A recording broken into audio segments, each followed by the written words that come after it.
to make music a full-time career? I believe I decided to do it from the second I fell in love with rap.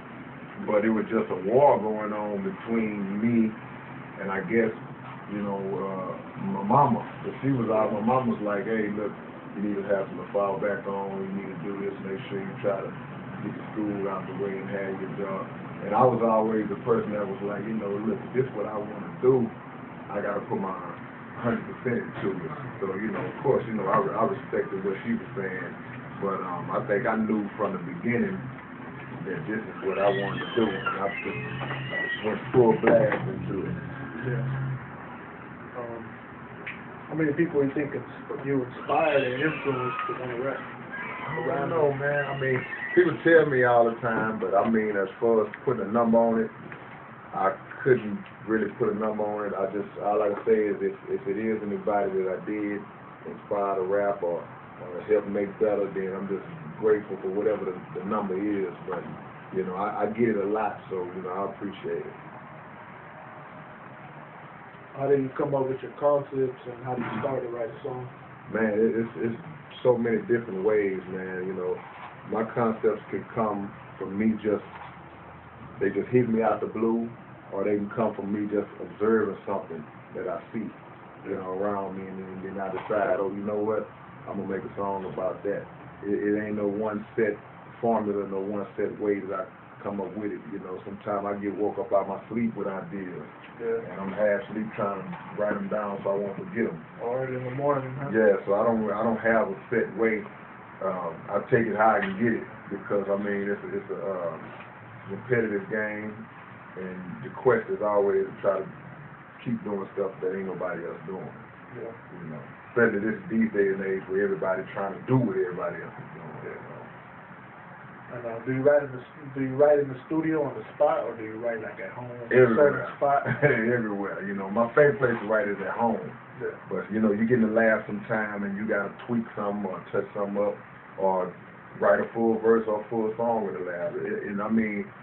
You can't put no restrictions on creativity where it might come. So anywhere I can write, if it hit me, I'm putting it down. If I don't have a way to write, I'm gonna borrow pen, paper, put it in the phone. However you get it, that's how you get it. And H-Town, how we have different types of raps. Mm-hmm. We got that plain rap, and then we got that lyrical flow. Mm-hmm. Why do you think people don't like that lyrical flow as much as that commercial rap, or whatever you want to call it? To a degree, it ain't so much that people don't like it. I think to a degree there's people who it's over their head to some people. People can only function on whatever level their comprehension exists on. Okay.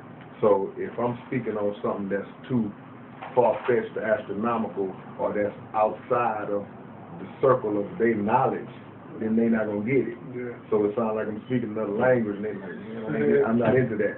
But if I'm direct and straight to the point, and maybe more on the surface, and just hitting points that they can just absorb from immediate impact, then they take to that a little bit more. So I think what has to happen is, because a lot of times you got a lot of intelligent rappers that they dumb their music down to try to bring in that audience. I just feel like we should try to just go on and keep the bar raised high and let people think up to what we trying to do. In the long run, that'll make it better. But I do understand that people don't get it on impact. It's like teaching in school. I can't bring you straight to calculus if all you ever been taught was 2 + 2 is 4, 4 + 4 is 8. Yeah. So it's a process. I still got to teach you the formula to get the comprehension. So. What was the name of the first album or song you ever recorded? First song, man, I don't remember what the first song I ever recorded was, because when we first went to the studio, we were just making up stuff as we go along, and it was so whack that I'm glad it never came out. We were like 15, 16 years old. But the first album I put out was Stories from the Black Book, my solo album, and we put that out, recorded in '92, put it out in '93, and we still sell it in 2011. So You know, it's a blessing that album was really, you know, my foundation in the album that got a lot of people hip to me and following behind, you know, my career. And how many albums you have in total? So I think at last count might be up to like 22, 21, 22. It's somewhere in the early 20s, but I really lost count, you know, which is a good thing. But it keeps me humble. People always say, well, man, you got 20-some albums. But I was on YouTube the other night reading Prince's Wikipedia, and he got 50 albums. So that made me, you know, that humbled me, made me say, man, I got a long way to go to catch this dude. So my 20 ain't nothing compared to his 50. What's your favorite album you done, and why? My favorite album would probably have to be the one I did last, Annihilation of Evil Machine. Y'all can't see Sniper, he right behind the camera, he's in the building. But I mean, me and Sniper went in the lab and we just mashed out a double album. That was my first time ever doing a double album. And I mean, it just came together so good. I mean, you know, you put an album together and for me personally, I'm my own worst critic, so I can always find flaws in my projects even years after I did them. Even when people saying they love the album or rating it 5 out of 5, whatever, I'm the one that always finds flaws in. But that's one album that it was hard for me, even right now, to find flaws in, because we covered so many topics. The beats was on point, and we mashed it out. We went in grind mode, so that's probably my favorite album. And if you'd have asked me that question before I did that album, I wouldn't really. It would be hard for me to answer, because it's like choosing your favorite child. You know, it's hard to pick. Where did you get your beats from? I mean, my beats come from everywhere, man. I mean, that's really just been the case, you know, my whole career, man.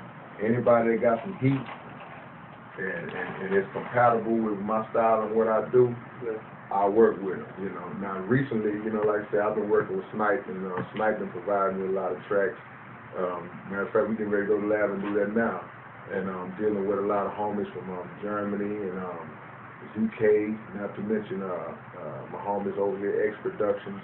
And then if you go back in time, you got to go all the way back to Dopey and the Terrorist, Black Mike, JB Money, Eddie. There's different people that I worked with over the years that kind of fit my style. So I don't put no restrictions on where I do beats. If it's heat, we're going to wreck it. Where did you get the name K-Rino, and why do they call you the Wizard? Man, I'll answer that in reverse order, man. I guess they called me the Wizard. The first person that I ever heard call me the Wizard was Lil Fleet from Street Military. Yeah. He was the first one ever called me that. I think it's because of just the mystical, magical topics I like to rap about. You know, I like to talk about the universe and time and space and, you know, things of that nature, sci-fi type lyricist that I am. So I think that gives that little aura of wizardry, and people recognize that early and they put that tag on me and it stuck. You know, as far as my name, K-Rino, is the acronym Killer Rhymes, Intellectually Nullifying Opponent, and it really goes back a long way, man. It's a nickname I had since I was a kid, and I just kept it when I flowed into the rap game and created a fly acronym for us, and here we are today. How was the South Park Coalition formed, and how did it start? Well, what it was, I think I was like in the 11th grade, and I had a crew of MCs that I ran with, you know, Rapper K, GT, C-Rock, the different cats that I ran with in school, and we was a clique, even though officially we wouldn't call ourselves any kind of clique, but we was together every day, battle rapping and giving shows and just ganging up on other crews and all that type of stuff. So I just wanted to give us a name, man. So we was from South Park, so I just threw the coalition on, man, and it sounded good, had a nice ring to it. And over time, once we started adding other MCs from different parts of the neighborhood, it grew. You know, we joined forces with Gangsta Milk and Murder and Cat and all those different people. Then that made it that much stronger. And what kind of struggles have you encountered and had to endure to get where you're at now? Man, we still encountering them.